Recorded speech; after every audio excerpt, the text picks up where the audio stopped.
दोस्तों, आप में से शायद ही कोई ऐसा होगा जो रतन टाटा को न जानता हो। जिस ब्रांड पर आज करोड़ों लोगों का विश्वास है, वो ब्रांड एक रात में ही नहीं बना, बल्कि इस सक्सेस के पीछे पिछले 200 वर्षों की कड़ी मेहनत है। तो आइए दोस्तों, जानते हैं इस वीडियो के माध्यम से इंडिया की सबसे पुरानी बिजनेसमैन फैमिली के बारे में, टाटा ग्रुप के बारे में। आखिर क्या है इनके सक्सेस का राज, आइए जानते हैं इस वीडियो से। आज से 150 वर्ष पहले भारत के एक नागरिक ने भारत को बदलने का एक सपना देखा था, लेकिन वो इस बात से बिल्कुल ही बेखबर थे कि उनका ये सपना इतिहास बदल देगा, और इतना ही नहीं बल्कि करोड़ों भारतीयों का दिल भी जीत लेगा। शुरुआत करते हैं साल 1839 को, जब जमशेदजी टाटा का जन्म होता है। 1858 में जमशेदजी अपनी एजुकेशन को पूरा करते हैं और अपने पिताजी के साथ बिजनेस की ओर बढ़ने लगते हैं। अगले 10 वर्षों की कड़ी मेहनत और कड़े संघर्ष के साथ उनका बिजनेस आगे बढ़ जाता है। कड़ी मुसीबतों का सामना करने के बाद 10 सालों में उनका बिजनेस आगे बढ़ जाता है। लेकिन जमशेदजी केवल कॉटन को ट्रेड करके सेटिस्फाइड नहीं थे। फिर 1877 में उन्होंने नागपुर में एक्सप्रेस मिल का सेटअप किया और मैन्युफैक्चरिंग चालू की। लेकिन एक प्रॉब्लम थी वहाँ के जो वर्कर थे वो अपने काम के लिए ज़्यादा सीरियस नहीं थे और हर 2-4 दिनों में छुट्टियों के लिए तब्दील करते थे। इन्हीं सब चीज़ों को देखते हुए जमशेदजी टाटा एक एप्लीकेशन शुरू करते हैं, जिसमें वो मजदूरों का एक कंपटीशन करवाते हैं और जो भी मजदूर बेहतर काम करता है उनकी रैंक बढ़ा देते हैं। इन्हीं सब चीज़ों को देखते हुए मजदूरों को एक एक्टिविटी पैदा होती है, जिसमें मजदूर सोचते हैं कि अगर हम अच्छा काम करेंगे तो हमें अच्छी रैंक मिलेगी, और इनका सेटअप भी चलने लगता है। और ये एक स्कीम चालू करते हैं जिसमें बताते हैं कि जो रिटायरमेंट वर्कर होंगे उनको पेंशन भी मिलेगी। जमशेदजी अपने होम टाउन बॉम्बे को बहुत ही पसंद करते थे और जानते थे वहाँ पर एक डेवलपमेंट के लिए एक होटल खोलना चाहिए। इसी सोच के साथ उन्होंने साल 1898 को ताज होटल बनवाना शुरू किया और इसका काम जारी कर दिया। उन्होंने पर्सनली कंस्ट्रक्शन और डिज़ाइन में हिस्सा लिया। उसको एक ऐसा डिज़ाइन दिया जिससे समुद्र का फेस बिल्कुल ही रूम के जस्ट सामने लगे, जिससे एक एम्प्लॉय को ऐसा लगे कि हम जस्ट समुद्र में फ्लो कर रहे हैं। फिर वो समय आता है 1903, जब होटल को पब्लिक प्लेस किया जाता है और होटल में गेस्टों का स्वागत किया जाता है। जमशेदजी टाटा ने ऐसे बहुत से इनिशिएटिव लिए, लेकिन उनका एक इनिशिएटिव स्टील का बिजनेस बहुत ही फेमस हो जाता है, क्योंकि उन्हें पता था इंडिया में कंस्ट्रक्शन और डेवलपमेंट के लिए स्टील का होना बहुत ही ज़रूरी है। इसीलिए वो स्टील की मिल बना देते हैं और स्टील का कारोबार भी शुरू कर देते हैं, और इनका ये कारोबार बहुत देश विदेशों में उच्च लेवल पर पहुंच जाता है। इसीलिए उनका एक सपना था इंडिया में स्टील प्लांट खोलने का। अपनी ज़िंदगी के 17 साल इंडिया में हाई क्वालिटी के आयरन ढूंढने में लगा दिए, क्योंकि स्टील बनाने के लिए आयरन सबसे इम्पोर्टेंट रॉ मटेरियल होता है। लेकिन इंसेंटली जमशेदजी को लगातार फेलियर का सामना करना पड़ता है, और इसी फेलियर का सामना करते हुए 1904 में 65 वर्ष की एज में उन्होंने अपनी आखिरी सांसें ली।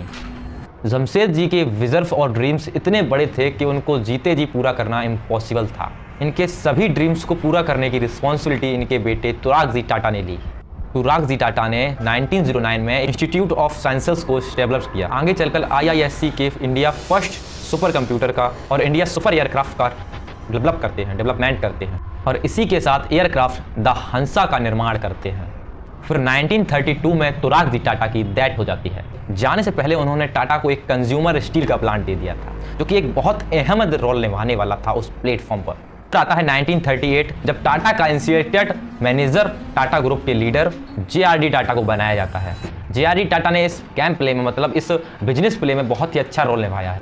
1932 में उन्होंने टाटा एनविनियर सर्विस को शुरू किया। उस समय रतन टाटा की तरह JRD टाटा ने भी गवर्नमेंट की बहुत हेल्प की और बहुत सा पैसा गवर्नमेंट को डोनेट किया। 1991 तक JRD टाटा ने टाटा ग्रुप की कंपनी का नंबर 84 से ज़्यादा लेवल पर बढ़ा दिया। तब उनके पास 24 करोड़ से ज़्यादा का रेवेन्यू था और 2.5 लाख से ज़्यादा एम्प्लॉय उनके यहाँ पर टाटा ग्रुप में काम कर रहे थे। फिर जब JRD टाटा की उम्र हो जाती है, फिर JRD टाटा सोचते हैं कि टाटा ग्रुप का लीडर किसी और को बनाया जाए। फिर होती है शुरुआत टाटा ग्रुप में एक नए लीडर की, जिसका नाम होता है सर रतन टाटा। सर रतन टाटा ने जब टाटा में अपना कदम रखा तो वहाँ से ही उनकी शुरुआत होती है सक्सेस की। उन्होंने टाटा ग्रुप में आकर ही टाटा का रेवेन्यू 3 करोड़ से लेकर 200 करोड़ तक जनरेट कर दिया।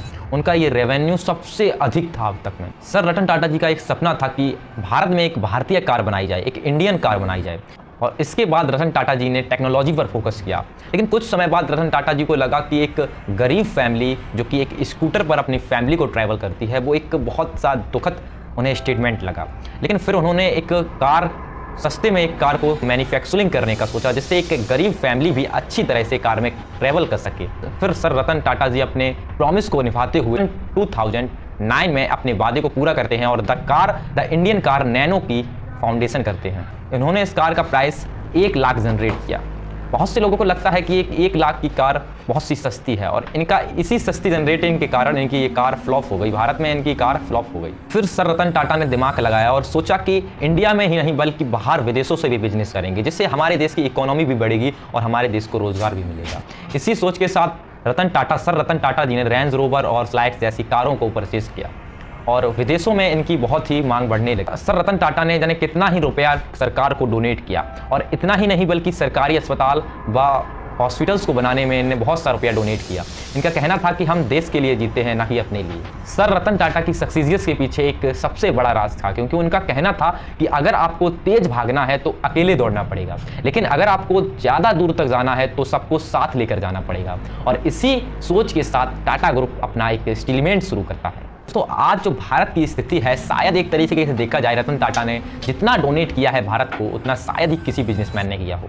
मुकेश अंबानी भी हैं, अनिल अंबानी, अडानी भी हैं, लेकिन इतना डोनेट रुपए किसी ने भी नहीं किया गवर्नमेंट को। गरीबों की सहायता की टाटा ने। तो मेरे तरफ से दिल से रिक्वेस्ट है रतन टाटा जी को, और इतना ही नहीं बल्कि करोड़ों भारतीयों और करोड़ों विदेशियों के भी दिल में रतन टाटा जी के लिए एक रिक्वेस्ट, जो रिस्पेक्ट ऐसे ही पैदा नहीं हो जाती है। उन्होंने बहुत सारा हेल्प किया है, बहुत सारा रुपए डोनेट किया है सरकार को, गरीबों को, इसीलिए आज उनकी फैन फॉलोइंग और पॉपुलेशन बहुत ज़्यादा है। सर रतन टाटा जी की रिक्वेस्ट करने वाले भारतीय ही नहीं बल्कि विदेशी भी बहुत सारे हैं। सर रतन टाटा ने अपनी इमेज बनाई है, न कि खरीदा है। तो जय हिंद, ऑल द बेस्ट। मिलते हैं नेक्स्ट वीडियो में। तो आप भी अगर रतन टाटा को पसंद करते हैं तो इस वीडियो को लाइक कर दें और चैनल को सब्सक्राइब कर दें। अपने दोस्तों को जरूर शेयर करें कि कैसे संघर्ष से हम एक सक्सेस को प्राप्त कर सकते हैं। जय हिंद, ऑल द बेस्ट।